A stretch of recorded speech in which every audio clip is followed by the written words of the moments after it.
Kapurbawdi police ठाण्याच्या हद्दीतील लोढा अमरा सिंगनेट या शॉपिंग कॉम्प्लेक्सच्या टेरेसवरती सुपरवायझर म्हणून काम करणाऱ्या 35 वर्षीय सोमनाथ सातगीर याची काल रात्री 10च्या सुमारास धारदार शस्त्राने हत्या केल्याची घटना घडली आहे। निर्घृणपणे ही हत्या करण्यात आली आहे। त्याच्या मृतदेहाचा शिरच्छेद करून बाजूला ठेवण्यात आले होते।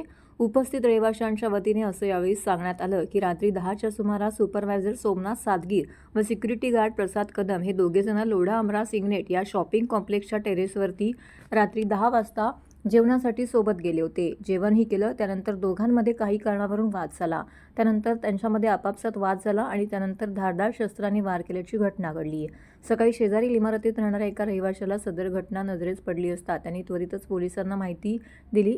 सदर बातमी कळताच पोलीस घटनास्थळी पोहोचले व त्यानुसार त्यांनी पंचनामा केला। नंतर मृतदेह शवविच्छेदनासाठी शासकीय रुग्णालयात पाठवून आरोपीचा शोध सुरू केला। यावेळी घटनास्थळी पोलीस उपायुक्त अमरसिंग जाधव यांनी जाऊन पाहणी केली आणि याबाबतची अधिक माहिती दिली।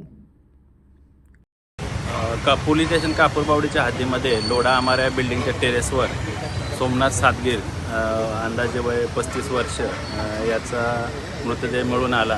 प्राथमिक तपासामध्ये रात्री 10 वाजेच्या दरम्यान त्याच्यासोबतचा जो सहकारी कामगार आहे यानं त्याचा खून केल्याचं निष्पन्न होत आहे। त्या अनुषंगानं पोलीस गुन्हा दाखल करत आहेत आणि पुढील तपास आम्ही करत आहोत।